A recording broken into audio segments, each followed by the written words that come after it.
All right, welcome to Welcome. GoddessLoveTruthLife.com. My name is Jerry Capizzuto, and I'm here with Kevin Kelso again. How's it Oh, going? thank you. Thank you for the invite. I really appreciate it. Of course, yeah, you and I have had many conversations, and we should, yeah, just start documenting them. And um, last time we spoke, we were talking about our mutual admiration for Chuck Swindoll's work. And we Mhm. finally found the part 3 video. Um, what are your thoughts on that series and on that part 3? Well, the first thing that struck me was the topic of mind parasites. Uh, uh, this was and how and Chuck Swindoll. The way I understand him, he was saying that mind parasites are put to us by very dark forces that basically get us trapped in dysfunctional thinking. Um, and it's often it leads into one of the applications it uses is problem reaction solution. Problem reaction solutions go back to Hegelian dialectic. So the Hegelian dialectic in itself is not a problem, but they are using the Hegelian dialectic for a perverted reason, to for nefarious reasons. And so the Hegelian dialectic is perverted to use a problem reaction solution for money magic. That is, you come up with um, crazy ways to pay off money magic. You create money out of thin air. Who's going to pay for it? Well, you tax people in different ways, and you siphon off people's energy. And there's different ways to do it. And And so so, that's what that was one that talking was point one for him. Yeah, I think this is a super important point that I think in our natural law community that we're a part of. And again, you and I met through Mark Passio's How to Become Uh-huh. the True Media course, which is still enrolling for early 2025. Uh-huh. Um, so yeah, we met that way, and I'm noticing in our natural law community that we can get people to understand. Okay, government is slavery. We can get Mm-hmm. people to understand the mind control systems, but that extra layer of there are supernatural slash extraterrestrial forces at play in this. David Icke talks about how humanity is basically a loosh farm. Um, Exactly. and so, you know, it's something that I feel like is almost fringe, even in our community, to discuss that there are these, like you said, mind parasites that use mind control techniques to, like the problem reaction solution, to control humanity. And it's too bad that people can't bring themselves to at least uh, entertain that possibility or just hold space for it without judgment. What are your thoughts on that? Absolutely. I think that what you're saying seems to suggest, correct me if I'm wrong, what you're saying would suggest what's the motive? Is that what you're saying? Is that hinting Yeah. toward the motivation? Why would they even want it? Why would this even be something that would want to take place? And I think that was what I was getting out of what you were just saying. Yeah. Would you would you say that okay, so you did just say it. Okay. Well, then uh what he was saying, Chuck Winsundel, is the motivation is that um what the Satanists are trying to do is they want to purge. They find that that the higher chakras make them weak and and and unfocused in in they feel that, kind of like when you distill water or you distill alcohol, you take out certain things. So they just want to focus on the lower three chakras. Okay. And when they do that, what happens is they get um, fulfillment out of, since they don't have the other chakras, that they feel, it's really sick. It's that they they get a feeling of fulfillment and purpose out of taking the joy, making other people mentally ill, basically making other people sick and lower functioning. They get pleasure out of that because they're just focused on the lower three chakras. And why are they that way? Um, I I got I guess why would they even want to stay? Well, it's just I think it's they feel that I guess the pain of metamorphosis of refining oneself and changing, um, like when you've discovered that one's old way of thinking is no longer as effective and you change it. That transmutation to them is painful, and they'd rather just focus on the three lower chakras, and then they won't have to experience that and just displace it on someone else. So they don't feel an interconnection with other people in that sense, other than for their own purposes. They do. They feel an interconnection with other people who want to carry out what they want to do. And so then you have Satanists from many different walks of life who are just kind of basically grappling with everything what everybody else deals with, but their ultimate goal is to purge from them empathy, because they see that as a weakness. So basically, it's kind of like it reminds me of a personality disorder of like dealing with antisocial um, characteristics where they want to take from others what they don't want to do themselves. In other words, they don't want to go through the process of metamorphosis and refinement, so they'd rather just take it from somebody else who's done it. Like, in other words, in order to experience spirituality, just get a machine to do it. I think that's what happened with the Greys, if there is such a thing, which I believe there is, that they got into a timeline where they felt that just by technology alone, and that through intellectualism and materialism, they could attain spirituality, and then as a result, when they couldn't do that, they would end up having to resort to some horrific practices of consuming, actually, like what Chuck Swindoll was saying. I'm going on here. Did you want to say something? Keep going on here. Oh no, keep going. Yeah, I want to hear what you said about Chuck Swindoll. Well, because I'm getting the way he's saying it is that what they do. I know that some of the Greys with some of these alien abductions, they take certain things because their bodies don't have this in them anymore. And well, similar with the genochrome and all that, there might be some similarities here. There, people who are involved in love and compassion and or more earthbound, who are working through their own shit, they have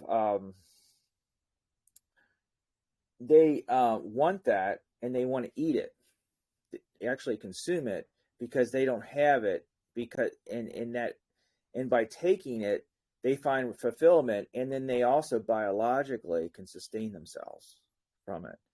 Because like I remember, like, also, like, that some, like, if you, with certain organs of the body, if they're consumed, they can in terms of flesh, they can also help one's own, like during COVID, I got this supplement a long time ago before I got involved in vegetarian and being vegan, but I still have it here.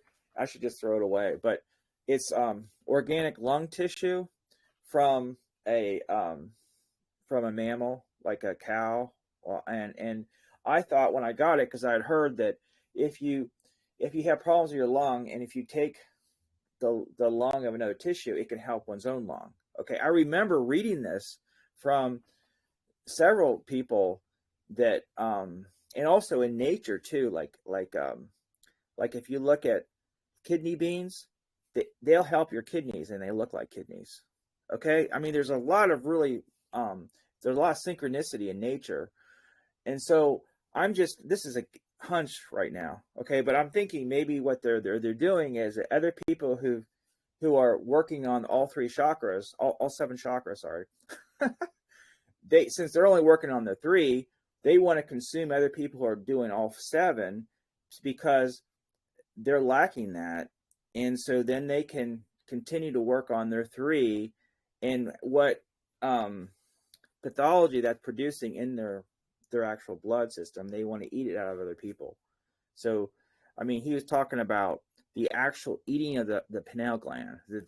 That's what he calls it, the God eaters. They actually eat the pineal gland, because right before someone, it's just so horrific. It's kind of disgusting to talk about, but I'm just kind of, we were talking about motivation. What's the motivation of these people? It's just, when I say these people, there's many different views on Satanism, but the overarching, dare I say overarching, because I think of something pornographic like an archer as in pornography. But I get that is a pun, but it came after I just thought of it afterwards. What does that mean? I'm not familiar with that term. Well, there's an overarching in pornography. In pornography, oftentimes, they'll show an archer. Have you ever seen that? No idea what that means. Okay. All right. Well, anyway, it's not a good metaphor, but one of the overarching metaphors thing with Satanism is the worship of the ego, egomania. Right. And then you have other, that they go about that in different ways. Okay. Yeah. Some Satanists you think would be anathema to the idea of consuming the organs of something else. Their orientation, dare I say orientation, their way of looking at it is to see it as more as an ideology, but overall it is an ideology. But some are much more into it on a more organic level. I think if I knew more of what I was talking about, I wouldn't be so, I'm just putting it together. I listened to him quite a while, and I've listened to it over again. I'd like to listen to it more times to get it better and, pull it together. I like to listen to that woman I just mentioned too. She does a great video on this, and her name is Sarah Weschel. She's talking about it. She's interviewing Mike Harris, who Chuck Norris is using his literature, Mike Harris. But Sarah Weschel is interviewing the actual Mike Harris that Chuck Swindoll is referring to. So, this is, I guess you can't, well, it's not, you can't see this on here, but you can send me that link. Yeah, you can send me the link, and I can include the description. I'm gonna send it to you right now before I forget. Cool. So I just want to all right, I just jump in real quick. Oh. Go ahead. Oh yeah, well, it's definitely a lot of information, and what I like about Chuck Swindoll's work is that it really, as we previously talked about, edifies the work of Mark Passio, the work of satanic ritual abuse survivors, in really just revealing the satanic predator class that is like feeding off of us as a human population. And tying everything together, what drives these human looking predators to do this to their fellow humans. And to me, the answer is archons, reptilians.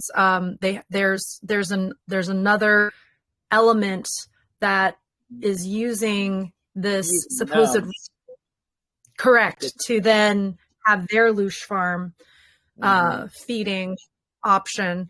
But this idea of consumption, right? Like, in order to consume, you're actually not, it's the element that you are consuming has to be dead for you to consume it. You know what I mean? So they're never actually getting what they think they're getting, right? Like, if you're living in your lower three chakras and you consume something, that's not an actual transference. It's just like with the whole transhumanism thing. It's like you're not actually uploading your consciousness. You're uploading data, which is not the same as consciousness. So there's this correspondence that's created that, same with adrenochrome, like, you think you are, by ingesting it, living youthfully, but you continue to age and you're going to die just like everybody.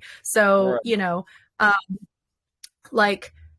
there's all these sort of false equivalencies that don't actually achieve what they purport to achieve. And that's why they're always consuming, because it never is achieved. It's always this sort of tangential relationship that never actually coincides. Right. I guess too, yeah, exactly.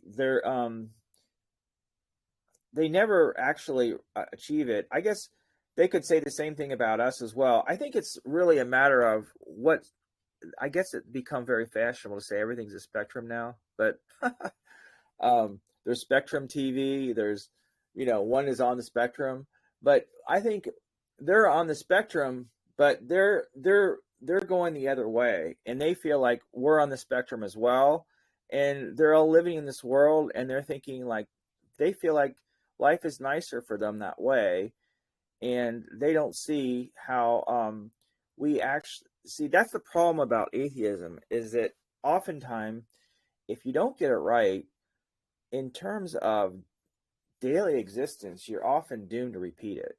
If you wrong somebody, or you often have to do it again.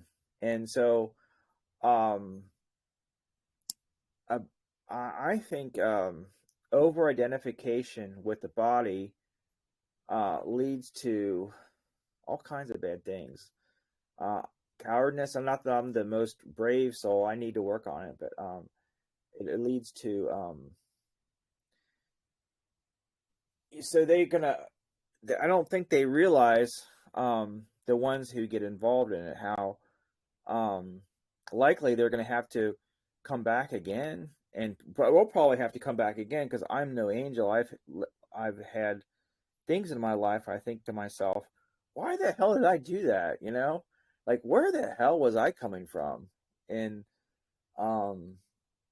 it's just when we deal with our own trauma and trying to overcome it.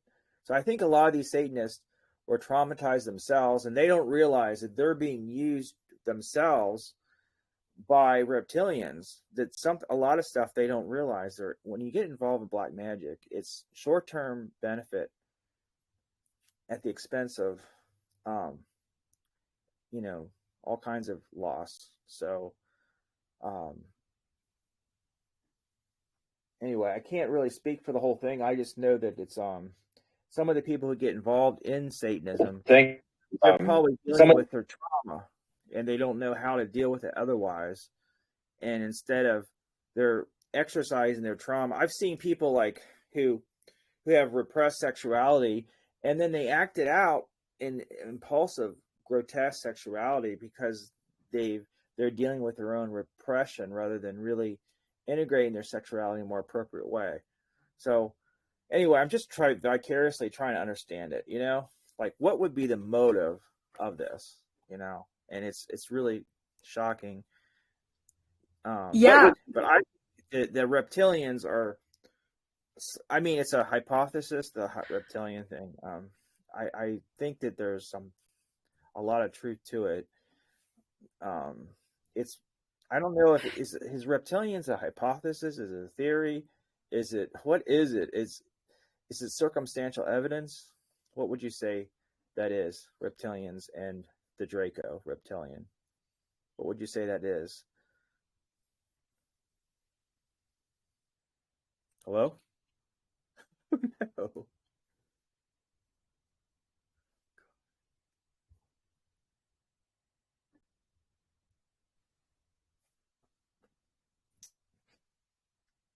I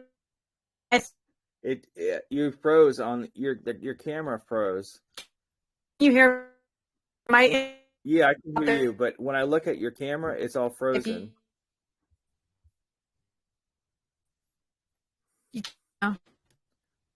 I'm hearing some words coming. All right, we are back.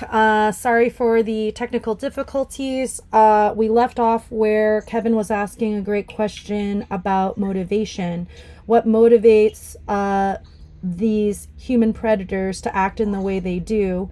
And obviously, we already touched on the extraterrestrial influence, right? But in looking at Chuck Swindoll's work, in looking at other research that I've done, especially of satanic ritual abuse survivors, like Jay Parker, like Kathy O'Brien, etc., Annika Lucas.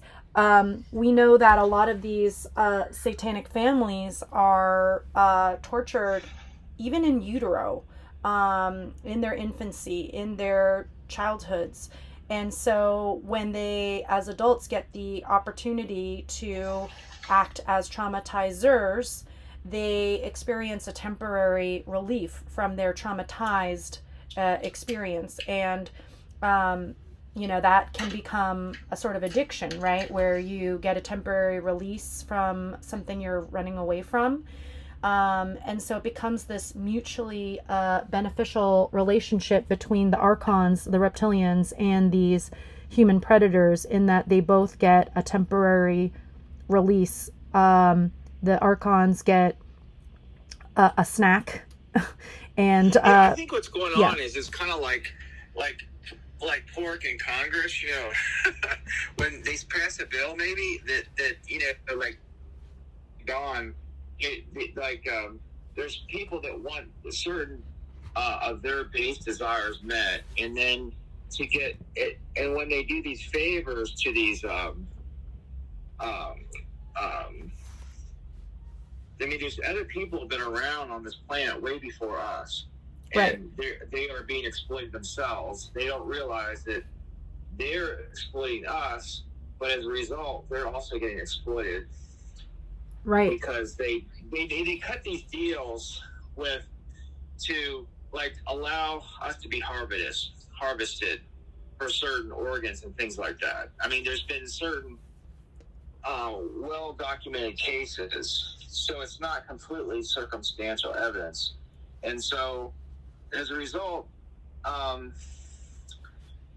they are getting harvested themselves, and then they get lulled into other things that they may not have initially realized that would be the case. I just can't. Some of it I just can't even understand. It's so.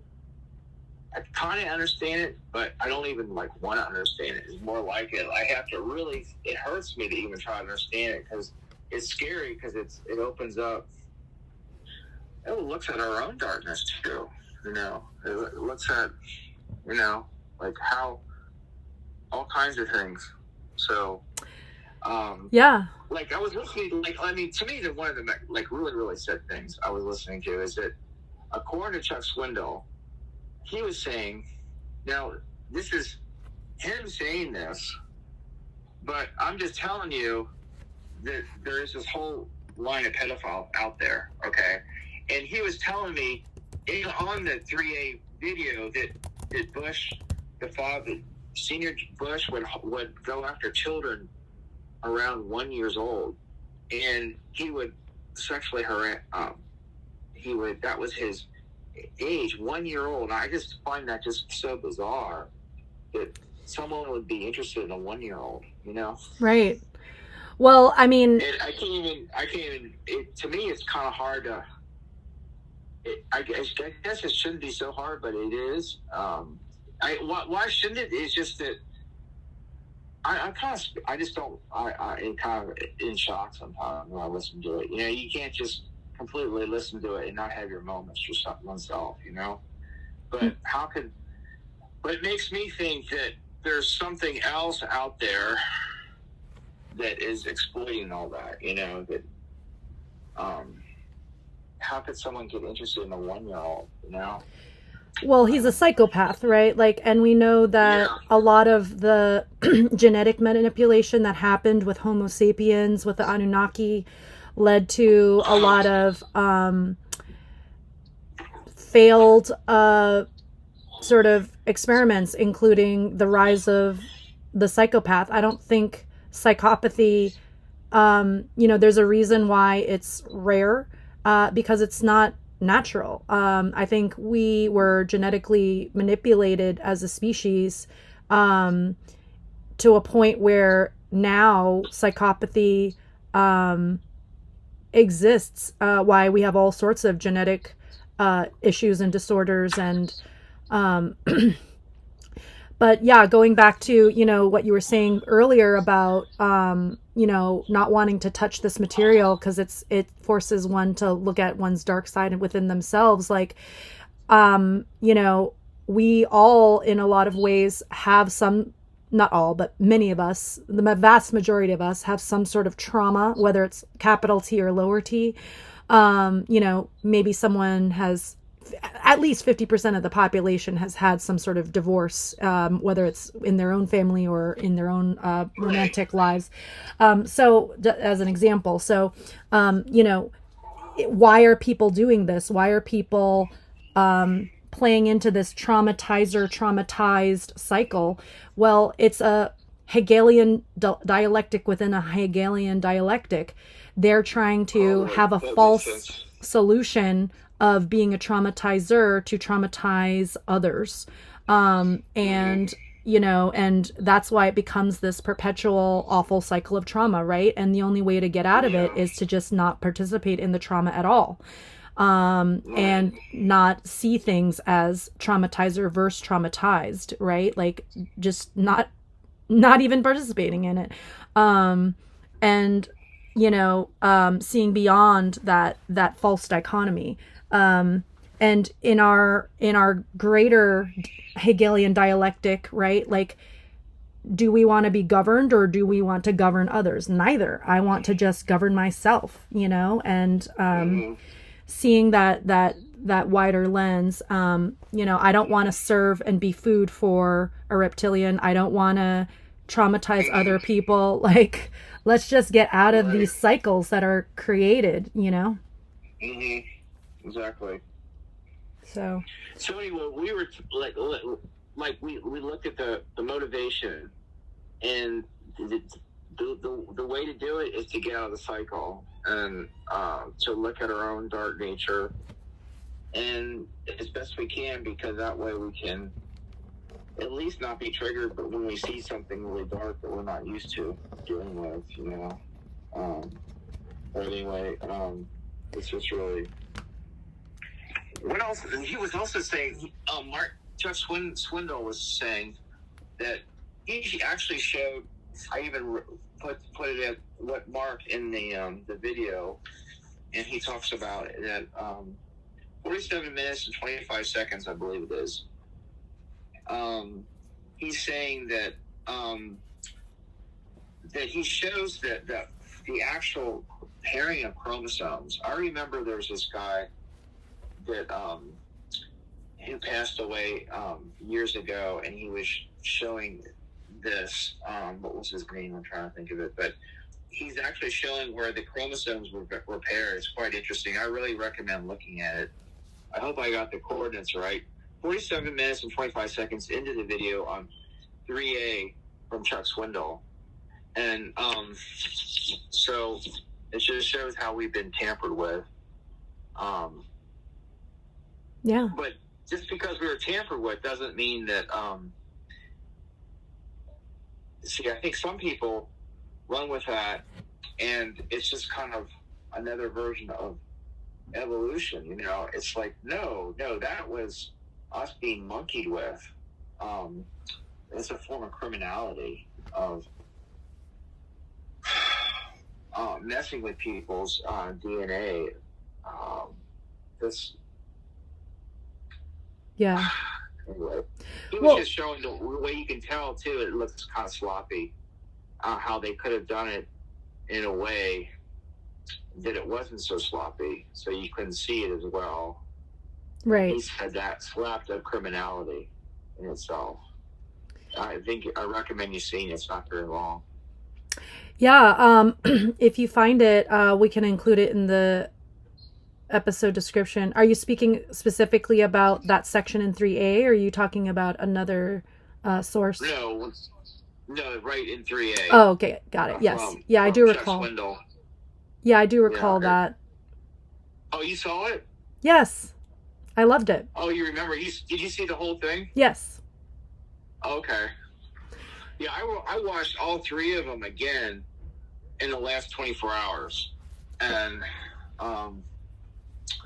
so I would like to listen to Sarah Westall from another angle, so I think it's because to me it shows why being vegetarian, vegan, especially vegan, is so important because of all the implications. Because what goes around comes around, you know. Like the genochrome highway, you know, if that is just so horrible, you know, what's going on with all these kids being abducted, and yeah.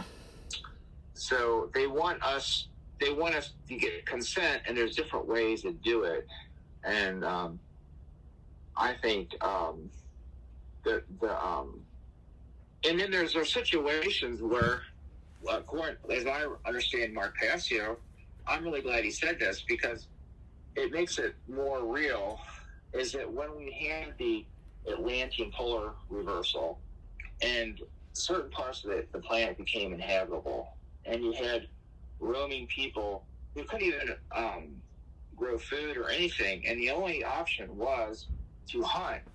And that's a very different type of existence. And you end up living in parts of the world that really shouldn't be lived in anymore. And but at one time, the planet was very habitable. And so if you're living in Alaska,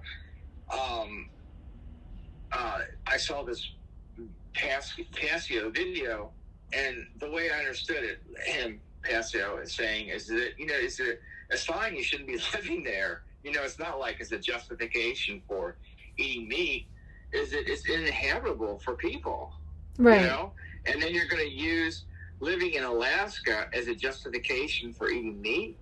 You know, I mean, if you're forced into that situation, that's another situation. But or you've had to traverse an area, but to say that's it's that, you know, you have to stoop to a lower level because of other people are experiencing a tragedy that, you know, right. Yeah, you know, that is a form of you're traumatizing everybody else because you have to be living in a traumatized environment that doesn't allow anything other than eating that meat. I mean, that's not a justification. Right. I just thought it was really well the way he did it. And said, so, anyway, because see, at one time I was really into prepping, and I have food. Some of it has meat, and it's for emergency, you know. So I'm not going to throw that away if there was like a food emergency. But I'm trying to. I don't really. It makes me kind of sick to realize how we're giving consent to all this when they're looking for all kinds of consent to everything. And it's through the movies. It's through the voting apparatus. The medical industry. Food choice, the medical. yeah, they put it all kinds of stuff. Education. For sure. So, I mean, go ahead. Oh yeah, well, you brought up amazing points. I want to go back to this idea of genetic manipulation and say that, one thing that keeps me going is, despite the genetic manipulation, despite the sort of physiological and physical limitations that my body has currently, I am still able, despite all of that interference, to connect with source as a human being. And they can't fuck with that, no matter how hard they try. And I feel like if we all can, whether it's through meditation, plant medicine, connect with source, and just remind ourselves that we are greater than these physical bodies that we're in, and that this physical experience is just one aspect. That's sort of how I get out of that black pill of, oh, we're fucked, we're doomed, we're a failed medical experiment gone wrong. And like, just realizing that, wow, we're here, we're kicking, we're doing the great work despite and all of that, and overcoming it, Yeah, I think that if I don't do what I gotta do, which is I gotta do the best I can with what I got. But I really find it kind of disturbing that I might be having to come back to this world again, and I feel like if I'm going to end up coming back here, I better do the best I can with this. I mean, I just think that if you over-identify with atheism causes over-identification with the self, is it? Right. And it leads to all kinds of daily complications with it, I don't think it's kind of anyway. I'm sure that if people don't do the best they can with where they're at,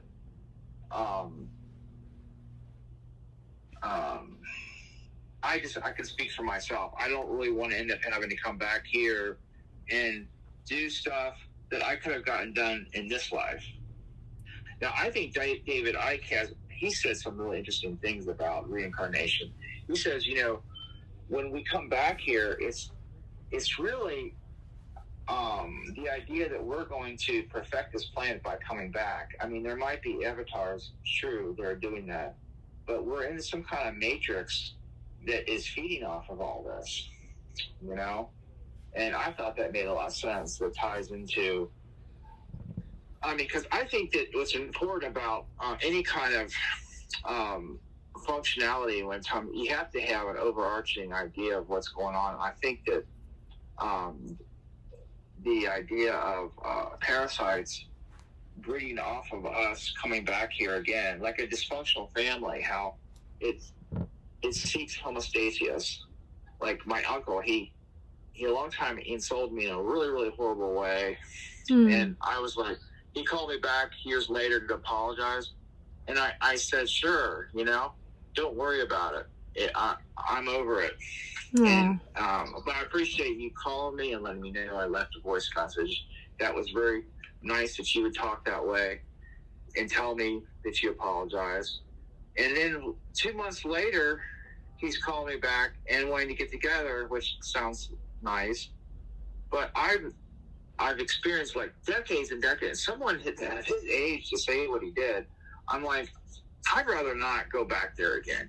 This to me, it's like a family situation trying to reestablish a dysfunctional homostasis, Right. So, well, that's like a microcosm of the macro, like as above, so below. Like there's a correspondence there, right? Like it's beautiful that you were able to forgive him, but why be part of that cycle? He'll start he'll say things like really inappropriate, like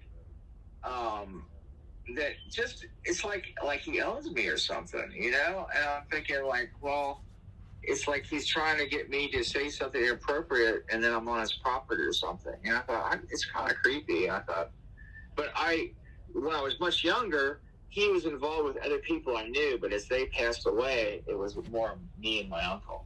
You see what I mean? There weren't as many people involved anymore, you know? So I feel like I don't want to be involved in that anymore, but I wish him the best, you know?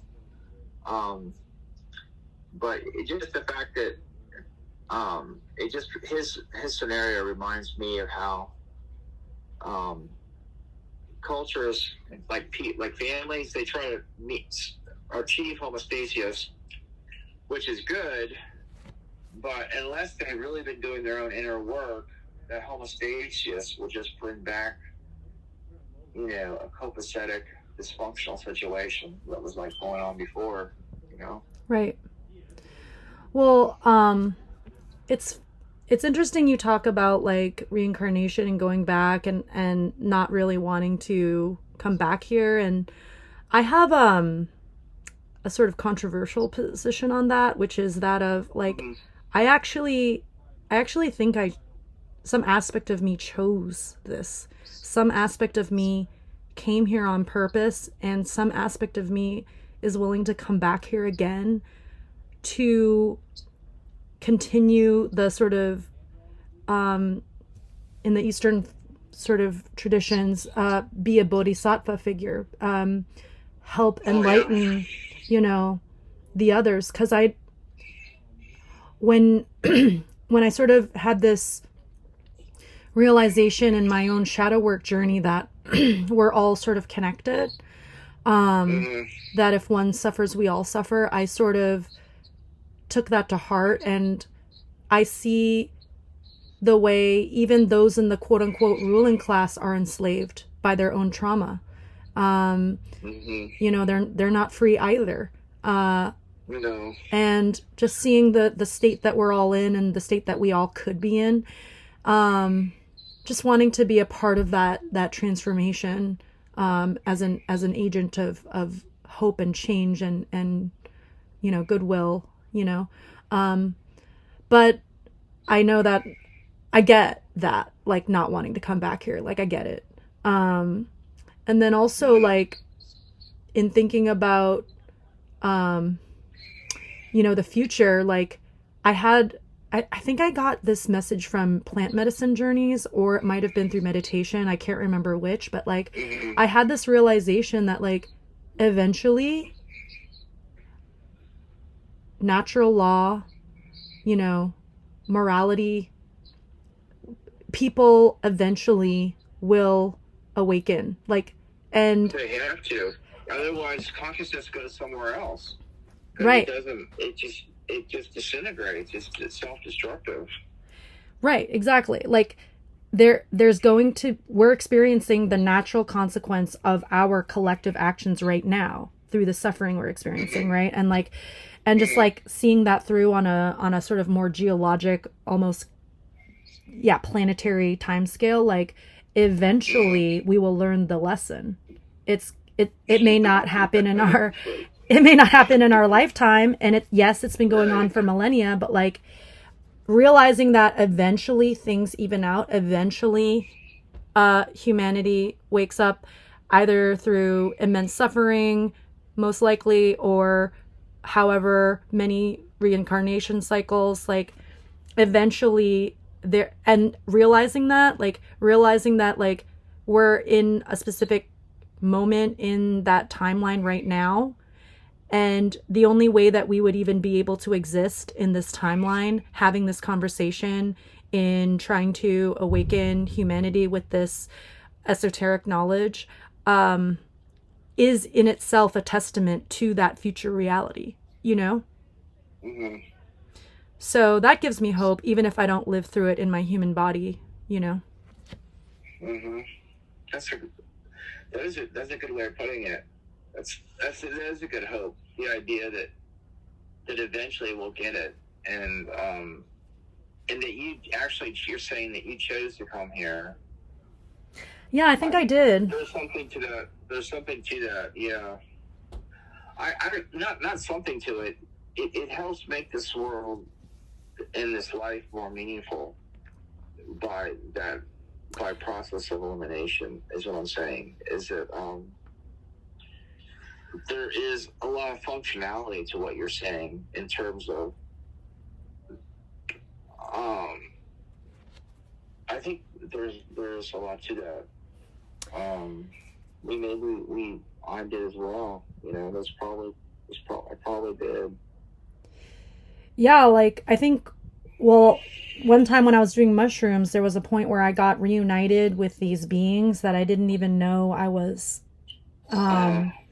sort of already connected with. And as soon as I reunited with them, I felt this like, oh my gosh, where have you been?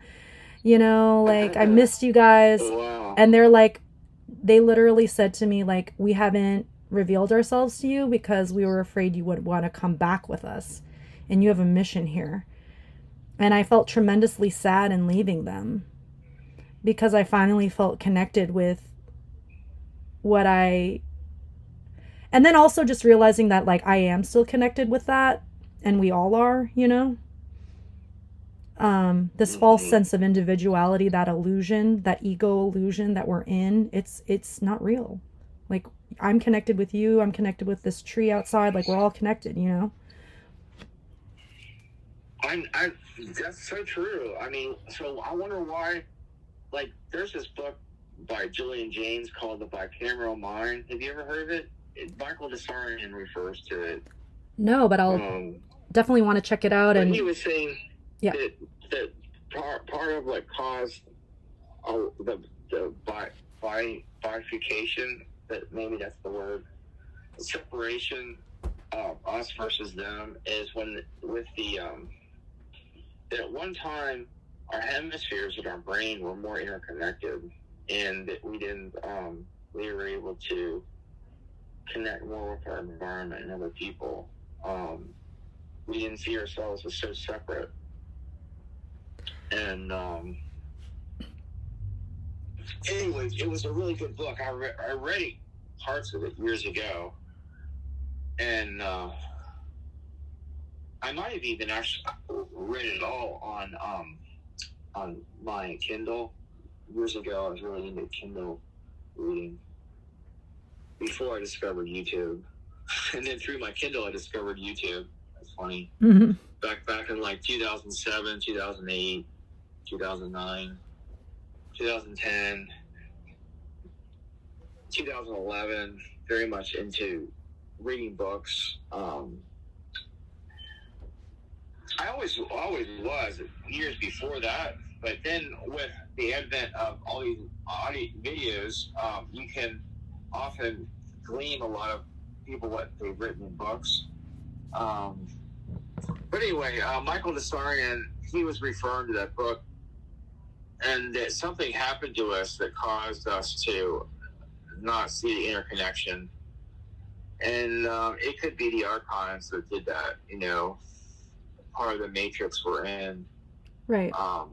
It feeds off of us electromagnetically, I guess it is. And the different black magics do it in different ways. One of the more obvious ways is through just literal taxation, but they can tax us in so many different other ways. You can tax the money system and just create more money out of thin air, and then deflate the value of money. You can cause it through the medical system and the educational system, and creating a power differential between those that know and those that don't. All kinds of ways of ciphering off of people as a parasite host that can piggyback on humanity. Right. Well, you make a really good point about this separation between our hemispheres, and you know, our world religions sort of take over those that are more right brain minded, right? And then like obviously our left brained, you know, atheistic, materialistic scientism sort of education leads those to the left. And I remember learning in a psychology class in college I was taking that, interestingly enough, women and gay men have really large corpus callosums. For some reason, you and I are able anatomically to have more connections than like others outside of those two demographics. And I think also, right, like the liberal arts education is dying in our culture, whereas I kind of was lucky to experience a liberal arts education at a private school and then in college. So, and I continue to have music in my life to keep that balance, right? Because we're constantly being barraged from either extreme to live in those extremes, you know? Mm-hmm. Where did you go to school? Where you went to? You got a private education?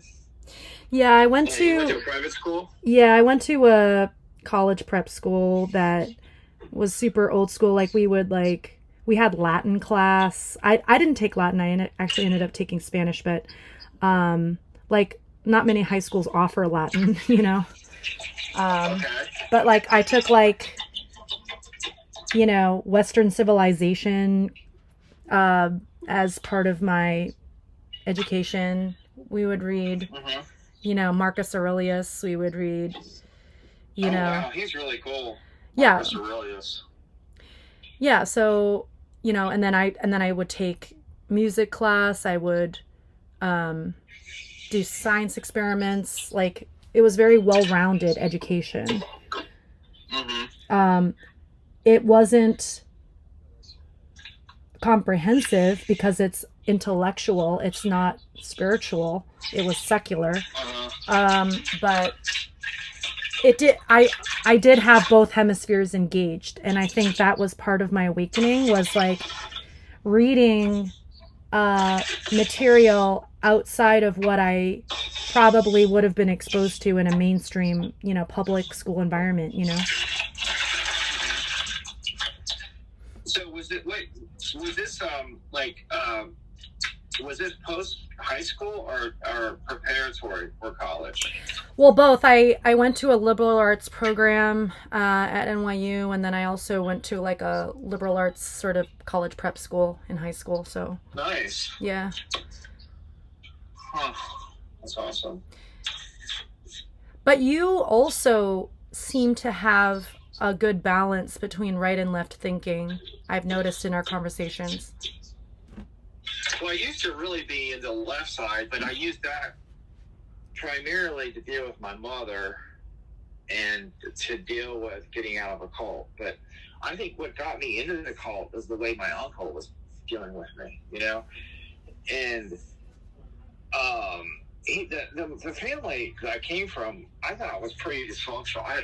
It wasn't the worst. I mean, I would say, especially because I did like family therapy, I wouldn't say it was kind of moderate dysfunction, not low dysfunctional, but moderate, but not high dysfunction. You know, nothing like there's like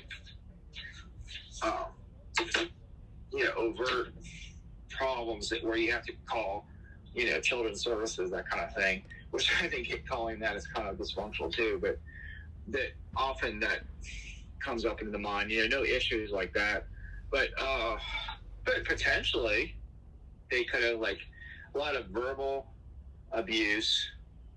And I think about how my uncle was exposed to that, and it's just a high reminder the way he acts. And his age, he's like 70 years old, you know, and I was like, wow, you know, he's still acting that way and he's that old. It's just kind of pathetic. And yeah, but it's also good that he had the conscience to you know, apologize, you know.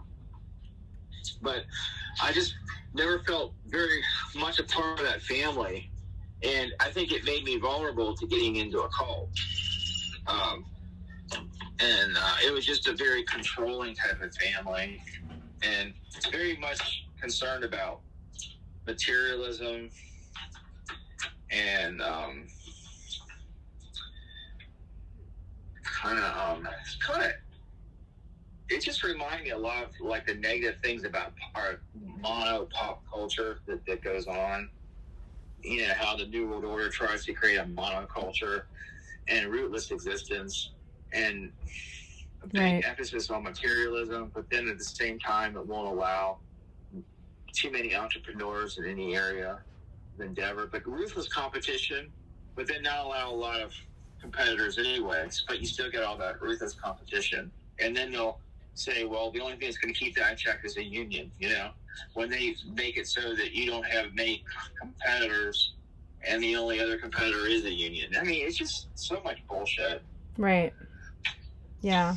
But my uncle, he reminds me of why I didn't even want to approach the Republican Party, which I'm not even interested in anymore anyway. But at one time, I could just see why my mom got so kind of swallowed up by the left wing type of thing, because my uncle is kind of the Hegelian problem reaction solution of the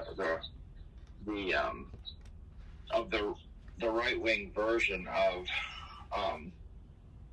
the system we live in. Right. It's funny that you mentioned you had issues with your mom growing up, because as did I, and we both obviously ended up left-leaning in our past politically, so it makes sense. You know. Mm-hmm. But I always got so disappointed with when leftists would ever get in there, how vapid everything would get, you know? Like, just because of a few morsels they give you, that you'd end up having to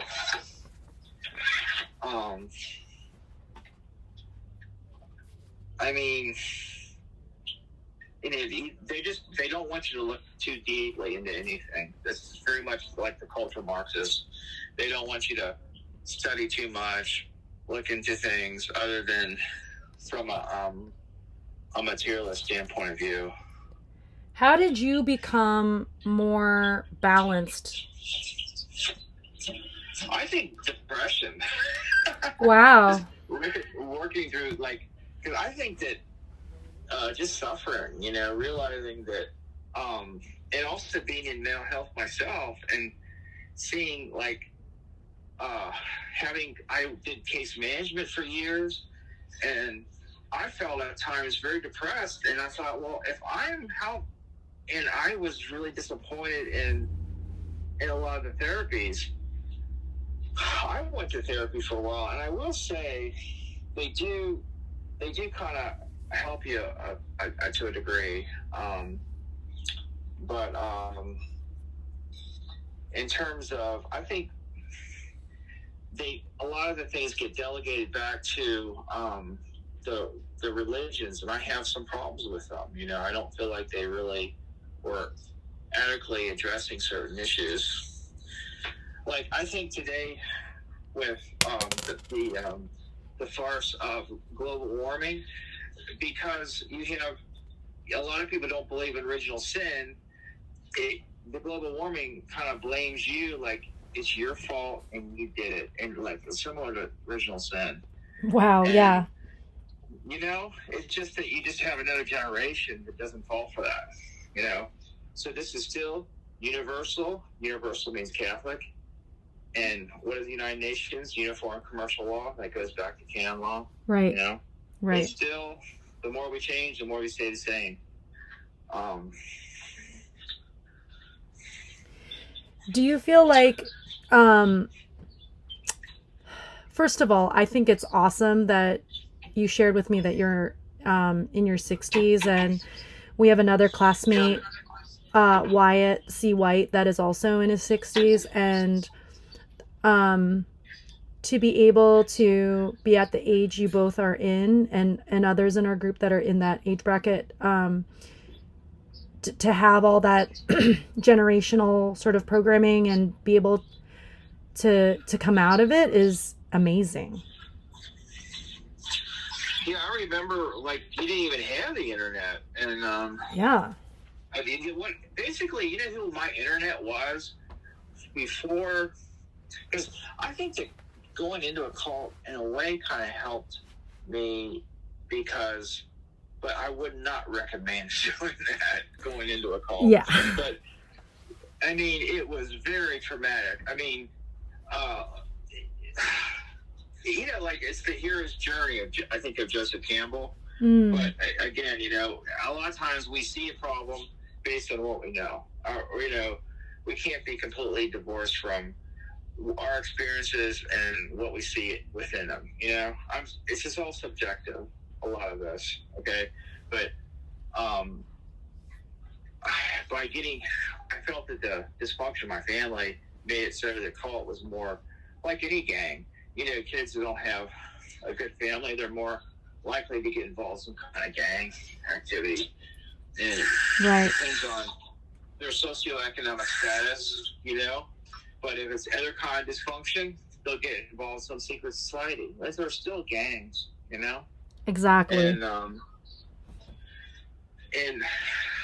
that's what Confucius said. You know, the world is run by signs and symbols. You know, and just because a gang does it, but the people of higher economic status, their symbols are more fancy. I mean, they're more, yeah, they're codified. It's the same stuff.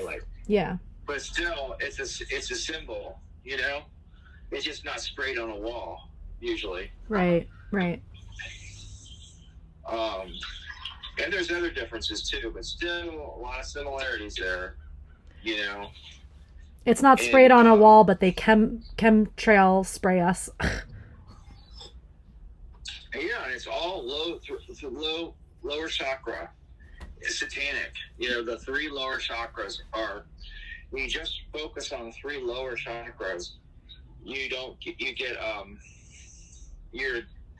I hate to say this about animals because it's putting down animals, but it's supposedly animalistic when animals probably have. They might have probably a couple other chakras there too, you know, depending on the animal what you're dealing with. I mean, well, we have holistic intelligence on the aggregate, and you know we should know better. Exactly. Yeah. I think it's just people. It's just difficult. I guess it is. Is that it shouldn't be that, like in that book by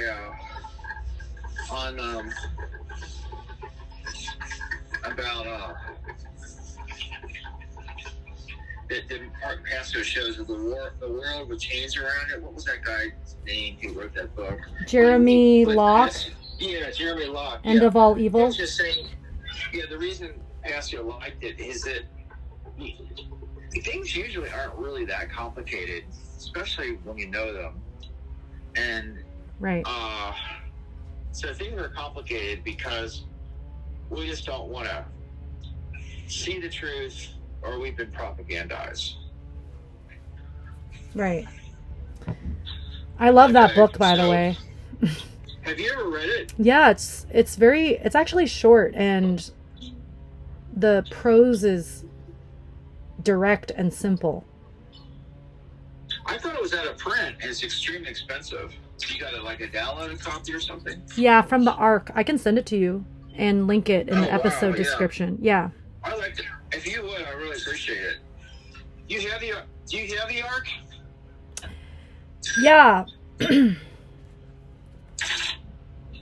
Okay. I can find a way to share stuff on it with you and with anyone listening.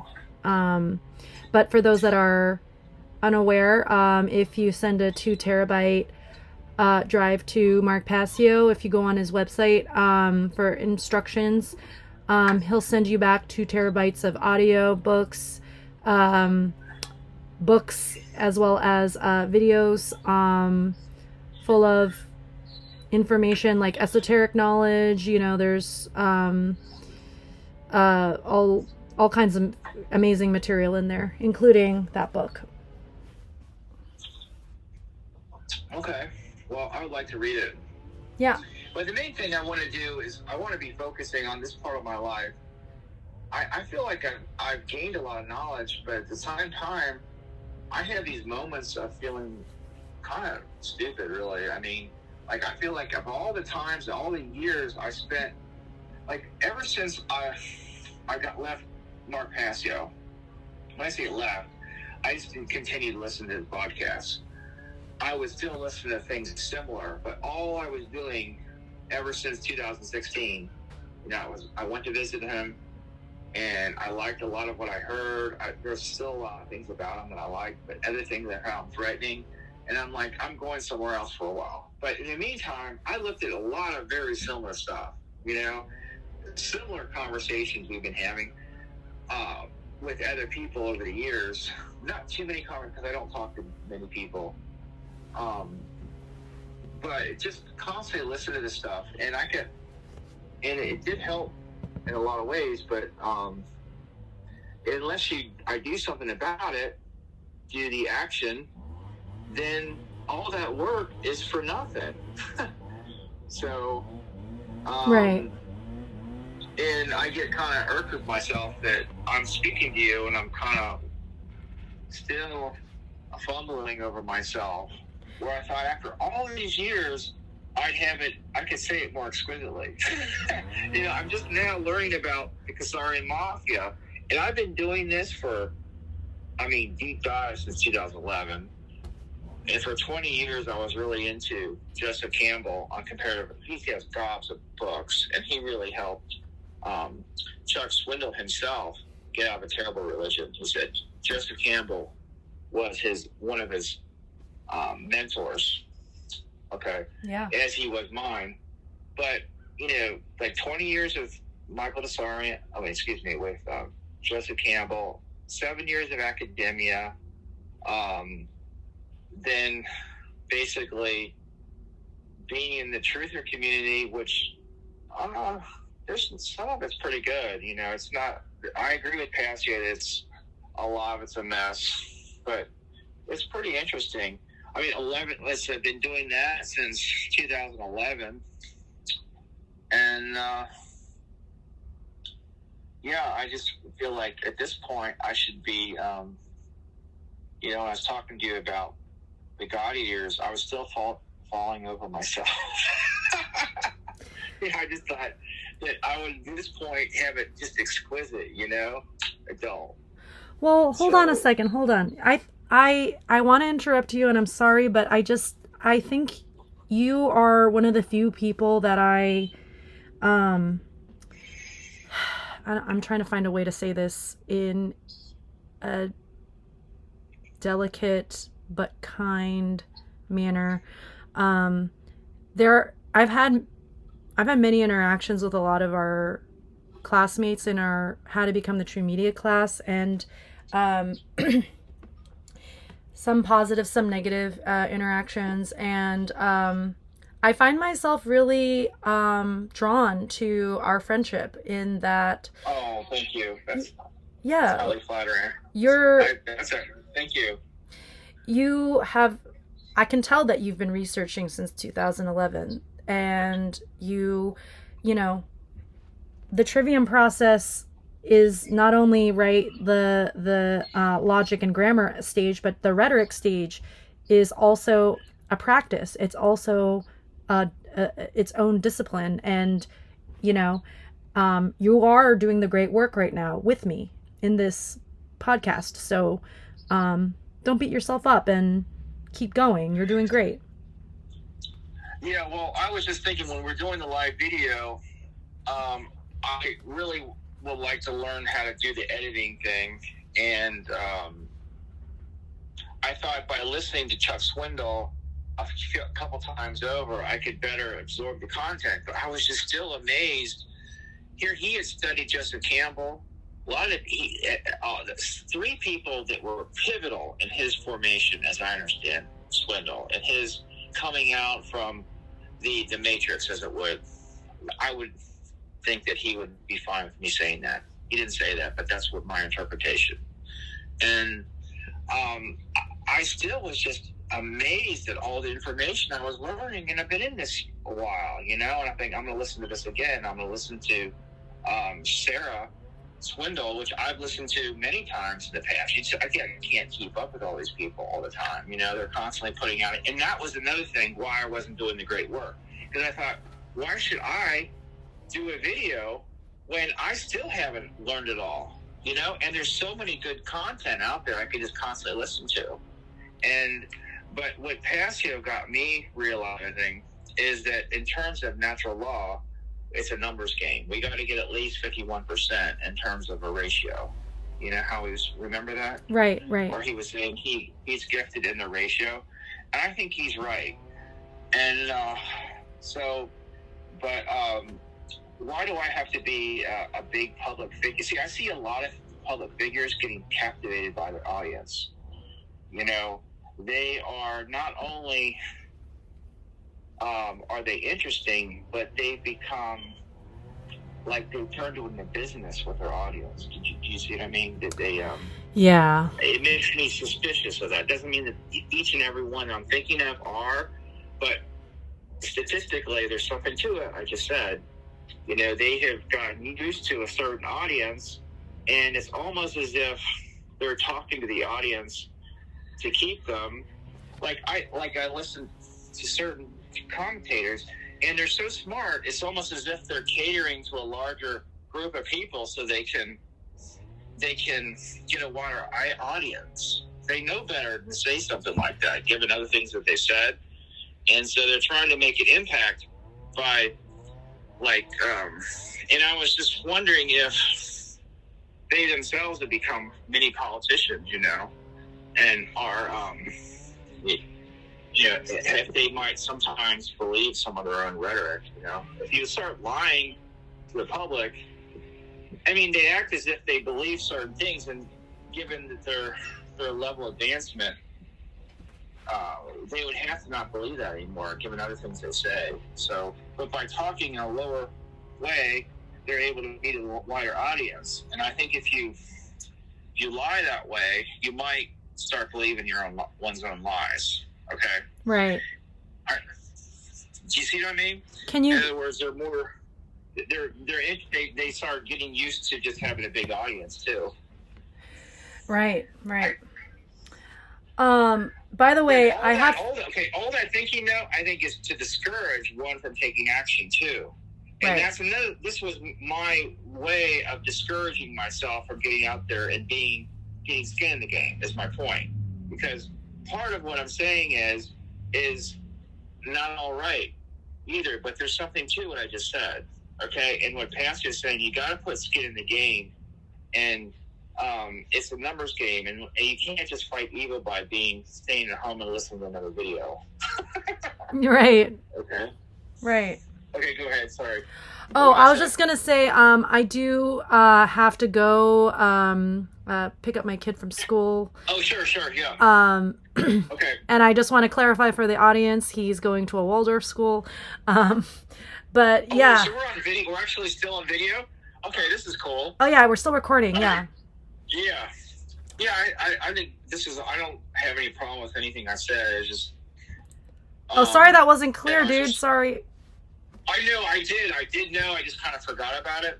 But I think that really makes the best broadcast. Is that the stuff I was saying is, I feel like is clean, that I can live with saying, But I think that's part of going with the flow, is not to be thinking about being recorded.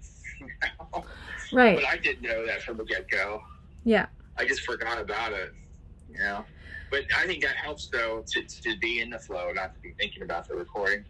All right, well, let's next time. You're saying that the audio at your the place that you're at is not the best. Yeah, my Wi-Fi. Yeah. So, is there a way to test whether it's going to be better the next time? Yeah, I'm not going to be staying where I'm at long, so Okay. yeah, it's not going to be a We'll problem. just try it another time and another look, or we can just do it this way. Yeah. Well, I want to end by just sort of saying that, agreeing that, yeah, like making sure that as we promote freedom, that it's not a my freedom movement where we each become baby celebrity podcasters with followers, and our goal is to get clicks and feed our own egos. Like, that's not why we should be doing this, right? And I think you seem to have that understanding that, like, that's a slippery slope into immorality. So yeah. All right. Well, we'll take this up another time. Yay. And you guys stuff you got to get to. So you have a good day, and thank you again for the call. I appreciate it. Yay. Thank you. Bye. All right. See you, Jonathan. Bye bye.